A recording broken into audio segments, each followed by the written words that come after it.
ನಮಸ್ಕಾರ ವೀಕ್ಷಕರೇ, ಸ್ವಾಗತ ಸುಸ್ವಾಗತ ನಿಮ್ಮೆಲ್ಲರಿಗೂ.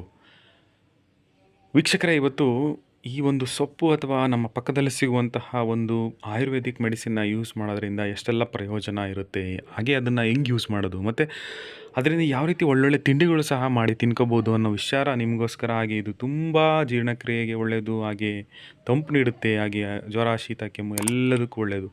ಇದಕ್ಕಿಂತ ಮುಂಚೆ ಯಾರೆಲ್ಲ ಚಾನಲ್ ಹೊಸ್ದಾಗಿ ನೋಡ್ತಿದ್ದೀರಾ ದಯವಿಟ್ಟು ಸಬ್ಸ್ಕ್ರೈಬ್ ಮಾಡಿ, ಲೈಕ್ ಮಾಡಿ, ಹಾಗೆ ಶೇರ್ ಮಾಡಿ ಸ್ನೇಹಿತರೆ. ಹೌದು, ಇವತ್ತು ಮಾತಾಡ್ತಿರೋಂಥ ವಿಷಯ ಏನಪ್ಪ ಅಂದರೆ, ಈ ಒಂದು ಸೊಪ್ಪು ನಮ್ಮ ಮನೆ ಅಂಗಳದಲ್ಲಿ, ನಮ್ಮ ಪಾಟಲ್ಲಿರ್ಬೋದು, ಮನೆ ಹತ್ರ ಇರ್ಬೋದು, ಜಾಗ ಇಲ್ಲ ಅಂದರೆ ಇಲ್ಲೇ ಪಾಟಲ್ಲಿ ಹಾಕ್ಬೋದು. ಹಾಗೆಯೇ ಸುಮ್ಮನೆ ಜಾಗ ಇದ್ದರೆ ಹಾಗೆ ಬೆಳೆಯುತ್ತೆ.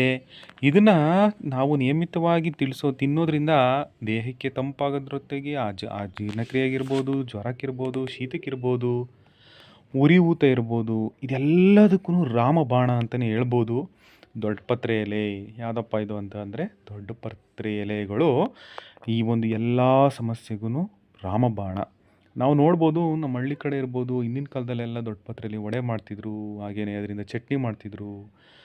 ಆ ರೀತಿ ಇರೋದನ್ನು ಈಗ ನಾವು ತುಂಬ ಕಡೆಗಣಿಸ್ತೀವಿ. ಬಟ್ ನೀವು ಇದನ್ನು ದಯವಿಟ್ಟು ಯೂಸ್ ಮಾಡೋಕ್ಕೆ ಪ್ರಯತ್ನ ಮಾಡಿ.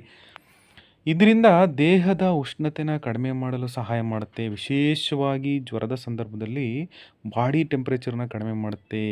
ಹಾಗೆಯೇ ಜೀರ್ಣಕ್ರಿಯೆಗೆ ದೊಡ್ಡಪತ್ರೆ ಎಲೆಗಳು ರಾಮಬಾಣ. ಹೆಂಗೆ ಅಂದರೆ, ಇದು ಜೀರ್ಣಕ್ರಿಯೆಗೆ ಬೇಕಾದಂಥ ಕಿಣ್ವಗಳನ್ನ ಜಾಸ್ತಿ ಮಾಡಿ, ಗ್ಯಾಸ್ಟ್ರಿಕ್ ಆಗೋದನ್ನು ತಪ್ಪಿಸಿ, ಹೊಟ್ಟೆ ಉಬ್ಬರಿಸೋದನ್ನು ಕಡಿಮೆ ಮಾಡಿ, ಮತ್ತು ದೇಹನ ತಂಪಾಗಿ ಇಡುತ್ತೆ ಸ್ನೇಹಿತರೆ. ದೊಡ್ಡಪತ್ರೆ ಅನ್ನೋದು ಒಂದು ತಿಂಡಿಗೂ ಇರ್ಬೋದು, ಸೊಪ್ಪು ಇರ್ಬೋದು, ತರಕಾರಿ ಥರನೂ ಯೂಸ್ ಮಾಡ್ಬೋದು ಸ್ನೇಹಿತರೆ ಇದು. ಹಾಗೆಯೇ ಇದನ್ನು ಬೆಳೆಯೋದು ತುಂಬ ಈಸಿ. ನೀವೇನು ಹೊಲನೇ ಬೇಕು, ಗದ್ದೆ ಬೇಕು ಅಂತ ಏನಿಲ್ಲ, ನಿಮ್ಮ ಪಾಟಲ್ಲೂ ಹಾಕ್ಬೋದು. ಸುಮಾರು ಜನ ಇದನ್ನು ಹಾಕಿರ್ತಾರೆ, ನಾನು ನೋಡಿದ್ದೀನಿ. ಇನ್ನೂ ಒಂದು ಮೇಯ್ನ್ ಆರೋಗ್ಯಕ್ಕೆ ಗುಣ ಅಂತ ಅಂದರೆ, ಇದು ಚರ್ಮದ ರೋಗನ ಅಂದರೆ ಚರ್ಮದ ಆರೋಗ್ಯನ ಕಾಪಾಡೋಕ್ಕೆ ಸಹಾಯ ಮಾಡುತ್ತೆ. ಅಂದರೆ ಉರಿ ಊತ ಇರ್ಬೋದು, ತುರ್ಕಿ ಇರ್ಬೋದು, ಇದನ್ನು ಸಹ ಕಡಿಮೆ ಮಾಡೋದು. ಅಂದರೆ ಬಾಡಿ ಕೂಲಾಗಿದ್ದರೆ ಯಾವುದೇ ಕಾಯಿಲೆಗಳು ಬರೋದು ಕಡಿಮೆನೇ. ಉಸಿರಾಟದ ತೊಂದರೆ ಇದ್ದವ್ರಿಗೂ ಸಹ ಈ ದೊಡ್ಡಪತ್ರೆ ಎಲೆನ ಶ್ವಾಸನಾಳಗಳು ಅಂತ ಏನು ಹೇಳ್ತೀವಿ, ಅಲ್ಲಿ ಆಸ್ತಮಾ ಕೆಮ್ಮಿನಿಂಥ ಸಮಸ್ಯೆ ಇರುವಂಥವ್ರಿಗೂ ಸಹ ಇದನ್ನು ಯೂಸ್ ಮಾಡ್ಬೋದು.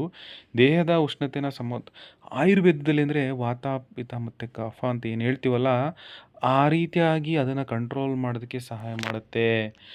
ಸೊ ಇದೆಷ್ಟೆಲ್ಲ ಹೇಳ್ತೀವಲ್ಲಪ್ಪ, ಇದು ಹೆಂಗೆ ಯೂಸ್ ಮಾಡೋದು? ಹೆಂಗಾದರೂ ಯೂಸ್ ಮಾಡ್ಬೋದು ಸ್ನೇಹಿತರೆ, ನಿಮ್ಮ ಇಷ್ಟ. ಬಟ್ ಸಿಂಪಲ್ಲಾಗಿ ಇನ್ನೂ ಹೇಳ್ಬೋದು ಅಂದರೆ, ದೊಡ್ಡಪತ್ರೆ ಎಲೆನ ಅರೆದು ರಸ ತೆಗೆದು ಕುಡಿಬೋದು. ದೊಡ್ಡಪತ್ರೆ ಎಲೆನ ದಿನದಲ್ಲಿ ಕುದಿಸಿ ಕಷಾಯ ಮಾಡಿ ಕುಡಿಬೋದು. ದೊಡ್ಡಪತ್ರೆ ಎಲೆನ ಬಳಸಿ ತಂಬುಳಿ ಸಹ ಮಾಡ್ಬೋದು, ವಡೆ ಮಾಡ್ಬೋದು. ಹೀಗೆ ಅನೇಕ ರೆಸಿಪಿಗಳನ್ನೂ ಸಹ ಮಾಡಿ ತಿನ್ಬೋದು. ಇಷ್ಟಿನ ದೊಡ್ಡ ಒಂದು ಆರೋಗ್ಯದ ಆಗರ ಅಂತಲೇ ಹೇಳ್ಬೋದು ದೊಡ್ಡಪತ್ರೆ. ಬೆಳೆಯೋದು ಸಿಂಪಲ್ಲು.